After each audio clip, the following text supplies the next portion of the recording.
చెప్పు, నేను నీకెందుకు కాల్ చేయాలి? అది నీకేమైనా అయ్యుంటే అన్న కంగారు ఉంటుంది కదా. కంగారా? ఎందుకు కంగారు?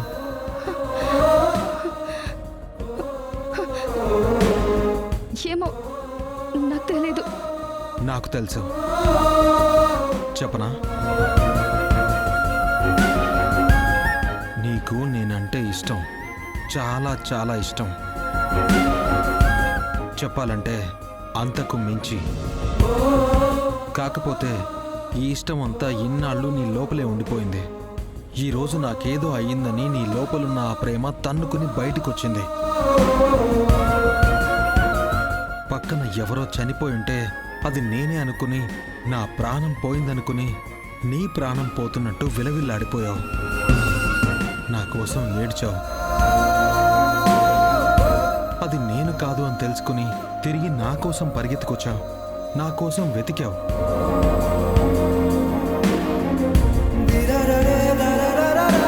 ఒకరి కోసం ఇంకొకరు ఇంతలా ఎందుకు చేస్తారు?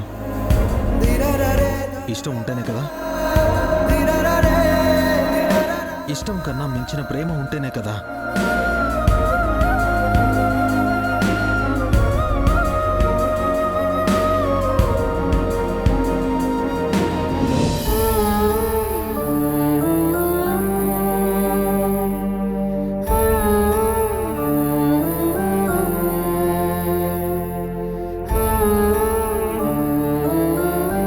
లేదు, ఇష్టం కాదు, అంతకు మించింది ఏది కాదు, ప్రేమ అసలే కాదు.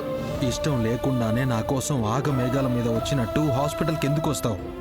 ఇష్టం లేకుండానే నాకేదో అయిందని నీ ప్రాణం పోయినట్టు ఎందుకు ఫీల్ అవుతావు? ఇష్టం లేకుండానే నా కోసం ఎందుకు చిన్నపిల్లలా వెతుకుతూ ఏడుస్తున్నావు? చెప్పు చెప్పు, ఎందుకు ఇవన్నీ చేశావు? సాటి మనిషి అన్న ఉద్దేశంతో చేశాను. నా ఫ్యాక్టరీలో ఒక వర్కర్వి అన్న జాలితో చేశాను. నా ఇంట్లో ఒక మెంబర్వి అన్న సానుభూతితో చేశాను.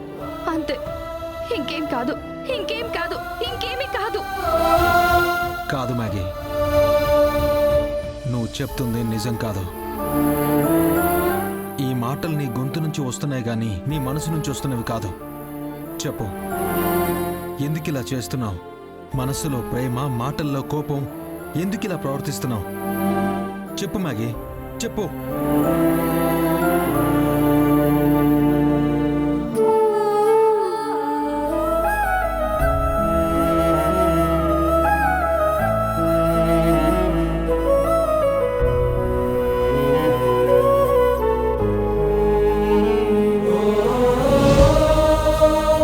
I hate you. Maggi, I hate you.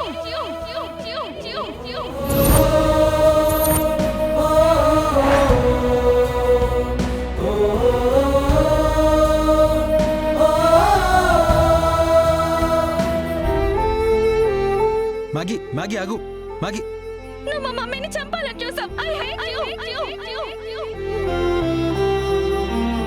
I hate you.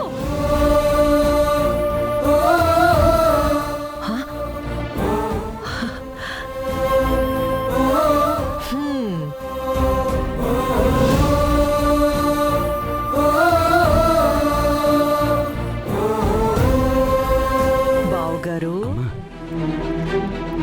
నా కూతురు ఆ వెంకిగాడి మీద ప్రేమతో రావడం చూసి కంగారు పడిపోయినా, భయపడిపోయినా, కానీ ఇప్పుడు ఐ హేట్ యూ అని నొక్కి నొక్కి చెప్పి వాడి పైన ద్వేషంతో వెళ్తుంటే కడుపులో లస్సీ పోసుకున్నట్టు సల్లగా ఉండాది.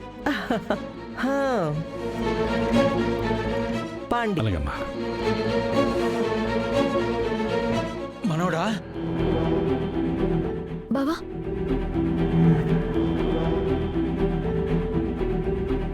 యాక్సిడెంట్ వార్త వినగానే ఒక్కసారిగా గుండె పట్టేసినట్టుగా అయింది. నా నాకేం కాలే తాతయ్య. ఎందుకు పట్టేదు? ఇదివరకే గుండెపోటు వచ్చింది కదా. మనవడు ఎలాగూ పోలేదు. మనవడు పోయాడన్న షాక్ లో ఈ ముసలోడి ముసలగుండె ఆగిపోయినా బాగుండేది. అర్రే, ఇదెక్కడ విడ్డూరం తాతయ్య? నా కోసం హాస్పిటల్కి ఆలపాటి అత్త కూడా నడుచుకుంటూ వచ్చారా?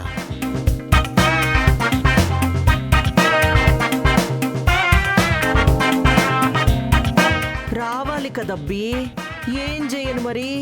ఆ దేవుడు జాలి గుండిచ్చుండాడు నాకు. నన్ను అభిమానించే వాళ్ళైనా, నన్ను ఆడిపోసుకునే వాళ్ళైనా, అయిన వాళ్ళైనా కాని వాళ్ళైనా, వాళ్ళు ఆపదలో ఉన్నా అవసరంలో ఉన్నారు అన్నా అస్సలు తట్టుకోలేనబ్బి. నా మనసు అటువంటిది.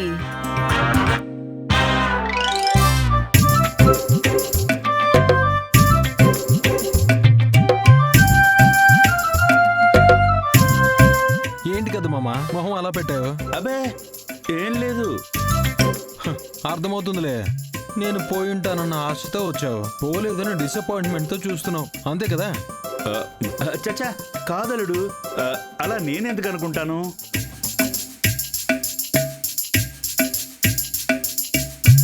మనవడా, అసలు ఆ మార్కెట్లో యాక్సిడెంట్ ఎలా జరిగింది? కావాలని చేసిందైతే కాదు కదా? అబే కాతాతయ్య, అనుకోకుండానే జరిగింది.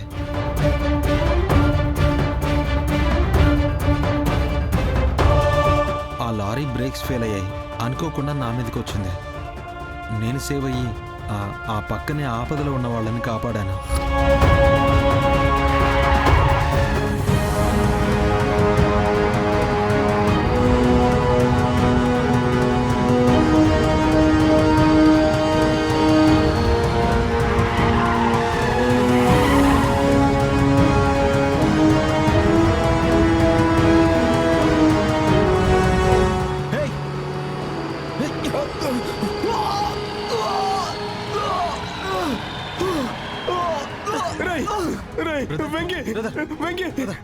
కాదు,